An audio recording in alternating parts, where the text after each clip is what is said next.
ఎందుకంటే తిరుమల లడ్డు ఇష్యూ చాలా sensitive issue. అందుకే ఈరోజు సుప్రీంకోర్టు చాలా జాగ్రత్తగా దీని మీద ఎంక్వైరీ చేయడానికి సిబిఐని వేయడం జరిగింది. ఆ సిబిఐ మీరు చూస్తే కేంద్ర ప్రభుత్వానికి చెందిన జాతీయ పరిశోధన డైరీ సంస్థ ఏదైతే national dairy research institute Haryana ICAR దానికి మన తిరుమల సంబంధించిన ఈ నెయ్యికి సంబంధించిన ట్యాంకర్ల నుంచి నమూనాలు ఇవ్వటం జరిగింది. వీటిని మీరు చూస్తే 6వ తేదీ 7వ నెల 2024 అలాగే 12వ తేదీ 7వ నెల 2024 వేర్వేరు డేట్స్ లో వేర్వేరు ట్యాంకర్ల నుంచి వేర్వేరు నమూనాల్ని కలెక్ట్ చేసి ఈ జాతీయ పరిశోధన సంస్థ ఏదైతే డైరీకి సంబంధించిందో దానికి పంపడం జరిగింది. ఇది ఎవరో బయట నుంచి తీసిన నమూనాలు కాదు, సీల్ చేసిన వాటిని చెడగొట్టే అవకాశం కూడా లేదు. ఎందుకంటే ఇది అధికారికంగా తీసిన నమూనాలు. ఇవి ఫ్యాక్టరీ నుంచి తీసినవో లేదా రవాణా జరుగుతున్నప్పుడు తీసినవో కాదు. ఏదైతే తిరుమలలోని టీటీడీ గోడౌన్ ఉంటుందో లడ్డూకి ఉపయోగించడానికి సిద్ధంగా ఉన్న ఆ గోడౌన్లో నుంచి మరి ఈ నెయ్యి నమూనాల్ని స్వీకరించడం జరిగింది. ఈ నమూనాల్లో మధ్యలో దీన్ని ఏదైనా మార్చే అవకాశం కానీ ఎవరైనా దీంతో ఆటలాడుకునే అవకాశం కానీ లేకుండా పూర్తి న్యాయమైన పర్యవేక్షణ, న్యాయపరమైన పర్యవేక్షణలోనే ఇది జరిగిందన్న విషయం ప్రజలందరూ కూడా గుర్తించాలని కూడా ఈ సందర్భంగా తెలియజేసుకుంటున్నాం. అండ్ దీంట్లో పంది కొవ్వు ఉందా, జంతు కొవ్వు ఉందా, లేదా ఫిష్ ఆయిల్ ఏదైనా ఉందా అని టెస్ట్ చేయడానికి పంపించడం జరిగింది. ఇది సాధారణమైన నాణ్యత పరీక్ష కాదు. ఇది అందరూ తెలుసుకోవాల్సిన విషయం. ఎందుకంటే ఈ NDRI అనే నివేదిక ఇచ్చినారే వాళ్ళు దేశవ్యాప్తంగా ఈ డైరీకి సంబంధించిన వాటిలో ఎక్స్పర్ట్స్ వాటిని పరిశీలించడంలో కానీ వాటిలో ఏదైనా అవకతవకలు జరిగితే వెంటనే చెప్పేదానికి అది ఉండటం కాబట్టి ఈరోజు జగన్మోహన్ రెడ్డి గారి నిజంగా అదేదో అంటారు కదా, దేవుడు జగన్మోహన్ రెడ్డి గారికి ఈరోజు ఈ రిపోర్ట్ ద్వారా ఒక ఊరటనిచ్చింది. ఎందుకంటే మీరు అందరూ చూశారు, సుప్రీంకోర్టు మొటిక్కాయలు వేసినా లేదా దాంట్లో ఏం జరగలేదని ఎంతమంది చెప్పినా ఎలా ఫ్లెక్సీలు వేసి తెలుగుదేశం పార్టీ జనసేన వాళ్ళు జగన్మోహన్ రెడ్డి పరువు తీయటానికి ఇంకా స్టిల్ ఈ రోజుకి కూడా దుష్ప్రచారం చేస్తూ ఉన్నారు అంటే వీళ్ళు ఎంత దిగజారిపోయారు. రాజకీయ లబ్ధి కోసం దేవుడి పరువును తీయటానికి, తిరుమల పవిత్రమైన లడ్డు పరువు తీయటానికి కూడా వెనుకాడకపోవటం అనేది మనం గమనించాలి. ఇలాంటి వాళ్ళని మోడీ గారు అలాగే రాష్ట్రపతి ముర్ము గారు ఖచ్చితంగా శిక్షించాలి. వీళ్ళ మీద కేసులు ఫైల్ చేయాలి. ఎందుకంటే ఈరోజు మీరు చూస్తే భగవంతుడి మీదే తప్పుడు ప్రచారం చేసే ధైర్యం చేశారు అంటే వీళ్ళు ఎంతకైనా తెగిస్తారన్న విషయాన్ని వాళ్ళు గుర్తించాలని కూడా ఈ సందర్భంగా తెలియజేసుకుంటున్నా. ఎందుకంటే మన ఇంట్లో మన బిడ్డలు తప్పు చేస్తే ఒక అమ్మాయో అబ్బాయో చంద్రబాబు నాయుడు గారు పవన్ కళ్యాణ్ ఇలా బయట పెడతారా? నిజంగా ఆ తప్పు జరిగిందా లేదా? తప్పు జరుగుంటే ఆ తప్పు చేసిన వాళ్ళు ఎవరో తెలుసుకొని వారి మీద అప్పుడు చర్యలు చేపట్టాలి. తప్పు చేయకుంటే దాన్ని అంతటితో వదలాలి. అలా కాకుండా దేవుడి గౌరవమే కదా మనకేం పోయింది అని చెప్పి ఏ విధంగా అబద్ధపు పబ్లిసిటీలు చేశారు. దీంట్లో జంతు కొవ్వు కలిసిందని, ఫిష్ ఆయిల్ కలిసిందని చంద్రబాబు నాయుడు చెప్తే ఇక పవన్ కళ్యాణ్ ప్యాకేజీ అందగానే ఊగిపోతూ దీంట్లో పంది కొవ్వు కలిసింది, బీఫ్ కలిసింది, అది కలిసింది అని నోటికి అద్దు అదుపు లేకుండా మాట్లాడిన విషయాలు విజువల్స్ మీ అందరికీ గుర్తొచ్చుంటాయి. నిజంగా అందరూ గుర్తించాలి, వీళ్ళు సనాతన ధర్మం అనే ముసుగులో ప్యాకేజీల కోసం చంద్రబాబు నాయుడు ఆడించినట్లు ఆడే రాజకీయ డ్రామా ఆర్టిస్టులు అనేది అందరూ తెలుసుకోవాలి.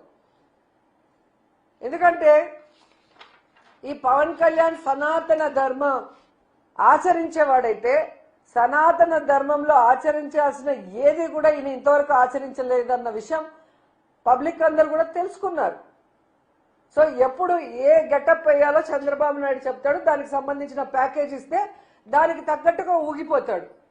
తిరుమల లడ్డూలో జంతు కొవ్వు కలిసిందని చంద్రబాబు నాయుడు ఒక అబద్ధం చెప్తే, విజయవాడలో షూటింగ్ లో ఉన్న పవన్ కళ్యాణ్కి తిరుపతికి వచ్చేదానికి టైం లేదు కాబట్టి ప్రాయశ్చిత్తం కోసం అంటూ ఏ విధంగా దుర్గమ్మ టెంపుల్ స్టెప్స్ ని పైనుంచి కిందకి కడుక్కుంటూ వచ్చినాడు.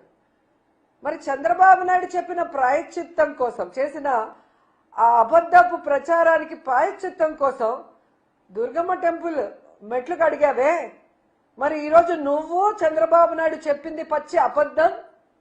ఆ నెయ్యిలో జంతు కొవ్వు గాని పంది కొవ్వు గాని ఫిష్ ఆయిల్ గాని కలవలేదు అని చెప్పి సాక్షాత్తు సిబిఐ రిపోర్ట్ కోర్టుకి ఇచ్చింది కదా.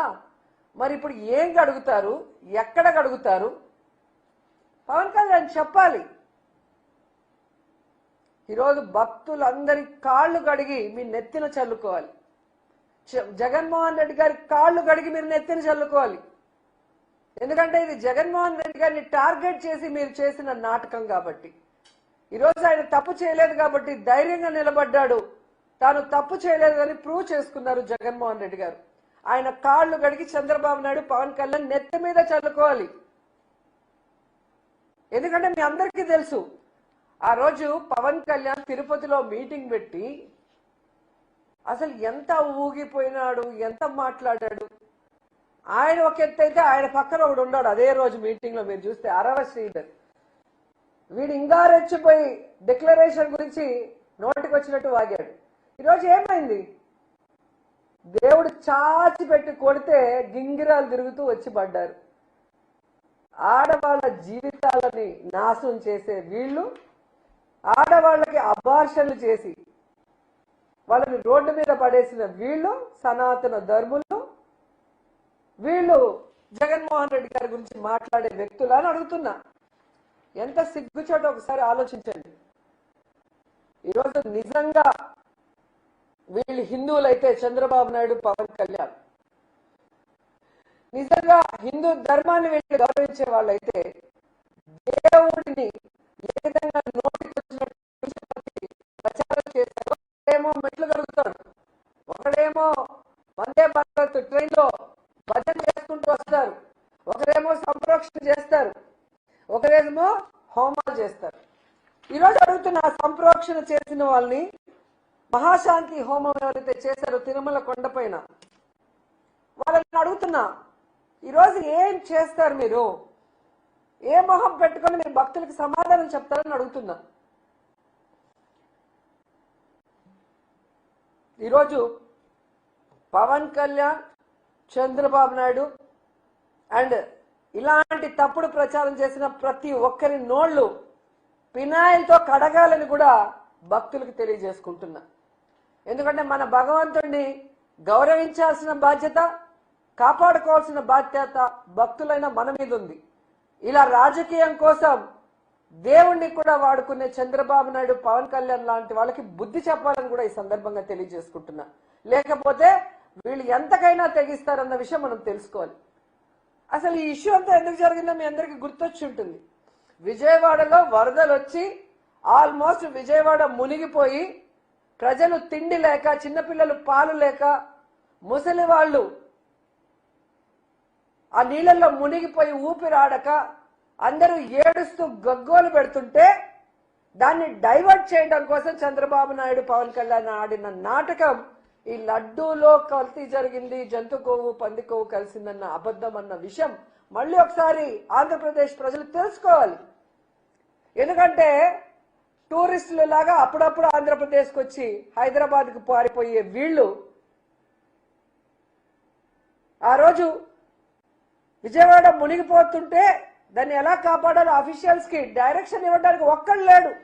సీఎం నుంచి కింద మినిస్టర్ వరకు అఫీషియల్స్ మొత్తం హైదరాబాద్ లో ఉండారు. ప్రభుత్వంలో ఉండే ప్రజల పన్నుల డబ్బుని వీళ్ళు జల్సాలు చేసుకుంటూ స్పెషల్ ఫ్లైట్ లో హైదరాబాద్ లో భార్య పిల్లలతో ఎంజాయ్ చేస్తూ విజయవాడలో ఉన్న ప్రజల్ని ఆ నీళ్ళలో కొట్టుకుపోండి, చచ్చిపోండి అని చెప్పి వదిలేశారు. వీళ్ళ చేతగానితనానికి, ప్రజల మీద వీళ్ళకి చిత్తశుద్ధి లేకపోవటం వల్ల వీళ్ళు సరైన సమయంలో స్పందించకపోవడం వల్ల విజయవాడ మునిగిపోయి ప్రజలు అల్లల్లాడిపోతే వాళ్ళని కాపాడాల్సిన బాధ్యత పక్కన పెట్టి ఈ డైవర్ట్ పాలిటిక్స్ తీసుకొచ్చి సాక్షాత్తు కలియుగ దైవమైన వెంకటేశ్వర స్వామి మీదే బురద చల్లే ప్రయత్నం చంద్రబాబు నాయుడు చేశాడు అంటే ఈయనని ఏమనాలో ఒకసారి ఆలోచించండి. మళ్ళీ ఈ జిల్లాలో పుట్టాడు, చిత్తూరు జిల్లాలో పుట్టి రాయలసీమలో పుట్టి ఈ ప్రాంతం వల్ల 4 సార్లు ముఖ్యమంత్రి అయిన చంద్రబాబు నాయుడు ఈరోజు అధికార మదంతో అధికార అహంకారంతో ఈయన మాట్లాడుతూ ప్యాకేజీలు ఇచ్చి పవన్ కళ్యాణ్తో కూడా మాట్లాడిచ్చారు అంటే ఇలాంటి వాళ్ళు ఇంకా అవసరమా అని అడుగుతున్నాను మోడీ గారిని. మోడీ గారు హిందూ ధర్మాన్ని పరిరక్షించే మీరు ఇలాంటి దేవుణ్ణి కూడా కించపరిచే వ్యక్తుల్ని మీ కూటమిలో పెట్టుకుంటే మీ మీదే ప్రజలకు అనుమానం వచ్చే అవకాశం ఉంటుంది. ముందు కూటమిలో నుంచి వీళ్ళని మెడబట్టి బయటకు గంటండి, తర్వాత వీళ్ళ మీద కేసులు పెట్టి కోర్టులో వీళ్ళని దోషులుగా నిలబెట్టండి, వీళ్ళు చేసిన తప్పుకి పనిష్మెంట్ ఇవ్వండి అని కూడా మనస్ఫూర్తిగా కోరుకుంటున్నా. ఎందుకంటే తండ్రి లాంటి సాక్షాత్తు మామగారైన ఎన్టీఆర్ గారినే తన పదవి కోసం శ్రీలోలుడిగా చిత్రీకరించి ఆయన చావుకు కారణమైన చంద్రబాబు నాయుడికి రాజకీయం కోసం దేవుణ్ణైనా మోసం చేయగలడనేది మరోసారి ప్రూవ్ చేసుకున్నాడు. ఇంత దరిద్రమైన పొలిటీషియన్ ఈ దేశంలో ఎవరూ లేదు అని కేసీఆర్ గారు ఎప్పుడు చెప్తారే అదే నిజమని మరోసారి ప్రూవ్ చేసుకున్నారు.